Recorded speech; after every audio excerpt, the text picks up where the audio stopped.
السلام علیکم viewers, welcome to my YouTube channel crypto money. میں ہوں طارق علی اور آج میں آپ کو کرپٹو کے بارے میں کچھ انفارمیشن شیئر کرنا چاہوں گا۔ اس ویڈیو میں میں آپ کو بٹ کوائن یعنی کرپٹو کرنسی اور اسے BTC بھی کہا جاتا ہے کے بارے میں انفارمیشن شیئر کرنے جا رہا ہوں۔ کرپٹو کرنسی ناظرین ہمارے موجودہ دور کا ایک ایسا انقلاب ہے جس نے دنیا کے جتنے بھی مالیاتی ادارے ہیں یعنی جتنا ہمارا فائنینشیل اسٹرکچر ہے ہماری پوری دنیا کا، اس کو ایک دم ریولوشنائز کر دیا ہے۔ اور ایسا انقلاب ہے یہ جس نے کہ نسل انسانی کی جتنی بھی تاریخ اس مختصر وقفے کے اندر جتنے بلینئرز یعنی جتنے اربوں پتی پیدا کیے انسانی تاریخ میں، آج تک جتنے بھی انقلابات آئے ہیں یا انڈسٹریل ریولوشن آیا ہے اور کمپیوٹر کے ریولوشن آئے ہیں، ان تمام انقلابات یا جتنے بھی تاریخ میں انقلابات تھے ان سارے انقلابات میں انسان کی جو مالی حالت ہے اس میں اتنا اثر نہیں ڈالا جتنا کرپٹو کرنسی نے ڈالا ہے۔ تو کرپٹو کرنسی کو سمجھنے کے لیے، جو کہ کرپٹو کرنسی یعنی BTC ایک کرنسی ہے، ایک پیسہ ہے، اس کو سمجھنے کے لیے، پیسے کے فنومنے کو سمجھنے کے لیے میں آپ کو نہایت ہی سمپل ورڈز میں سمجھاؤں گا۔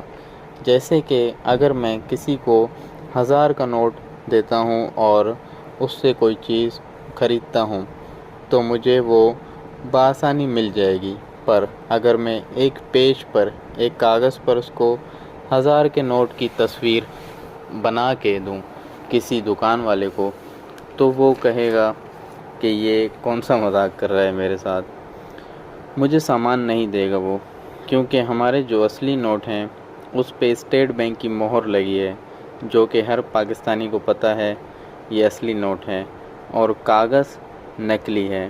ایسے ہی اگر میں کسی سے کوئی مہنگی چیز خرید رہا ہوں، اگر میرے پاس پیسے نہیں ہیں پر میرے پاس گولڈ ہے تو میں گولڈ دے کے بھی وہ چیز لے سکتا ہوں، کیونکہ گولڈ کا پوری دنیا کو پتہ ہے کہ یہ کیا ہے اور اس کی مارکیٹ پرائس کیا ہے، تو پوری دنیا میں گولڈ لے کے میں تجارت کر سکتا ہوں۔ ایسے ہی یہی فنومنا کرپٹو کرنسی کا ہے۔ کرپٹو کرنسی ایک ایسی کرنسی ہے جس کو آپ ڈیجیٹل گولڈ بھی کہہ سکتے ہیں۔ اس کا فزیکل کوئی وجود نہیں ہے۔ جتنی کرنسیز ہیں، most of the crypto currencies ہیں وہ ڈی سینٹرلائز ہیں، یعنی ان کو پیچھے سے کوئی کنٹرول نہیں کر رہا۔ کمپیوٹر میں ایک سافٹ ویئر ہے، اس سافٹ ویئر کے ذریعے اس کرنسی کی ٹرانزیکشن کی جاتی ہیں، ان کو ویلیڈیٹ کیا جاتا ہے۔ اب میں آپ کو کرپٹو کی تھوڑی بہت ہسٹری کے بارے میں بتاتا ہوں۔ سن 1900 میں جتنے بھی ہمارے اکانومسٹ تھے، مطلب جتنے بھی ہمارے اکانومسٹ اور انڈسٹریلسٹ تھے جو ایکسپرٹ تھے، ان کی سب سے بڑی ٹینشن یہ تھی کہ کیسے یہ جو بین الاقوامی ٹرانزیکشنز ہوتی ہیں، یعنی ایک ملک جب دوسرے ملک کو کوئی چیز دیتا ہے تو اس کے بدلے میں جب پیسے لیتا ہے تو کیسے اس ٹرانزیکشن کو انسٹنٹ کیا جائے، تیز کیا جائے اور فیس بھی کم سے کم رکھی جائے۔ تو 21ویں صدی کے آغاز میں ستوشی ناگاموتو کے نام کا ایک شخص، کہہ لیں کہ یا آپ کہہ لیں کہ نمبر آف پیپل کا ایک گروپ، اس نے ایک تھیسس پیش کیے۔ اس تھیسس کے مطابق بالکل گولڈ کے طرح اس نے کہا کہ ہمیں ایک دوسرے کے ساتھ ٹرانزیکشن کرنے کے لیے کسی سینٹرل بینک کی ضرورت نہیں ہے، ہمیں کسی سینٹرل باڈی کی ضرورت نہیں ہے، ہم PA to PA ٹرانزیکشن کر سکتے ہیں۔ جیسے کہ میں کسی فروٹ والی شاپ سے فروٹ خریدنے جا رہا ہوں تو میں اس کے والیٹ میں کرنسی ٹرانسفر کر دوں گا، اس کے بعد وہ مجھے فروٹ دے دے گا۔ تو ستوشی ناگاموتو کا یہ آئیڈیا بہت زیادہ ایک طرح کا ریولوشنائز تھا، لیکن اس میں اسٹارٹ میں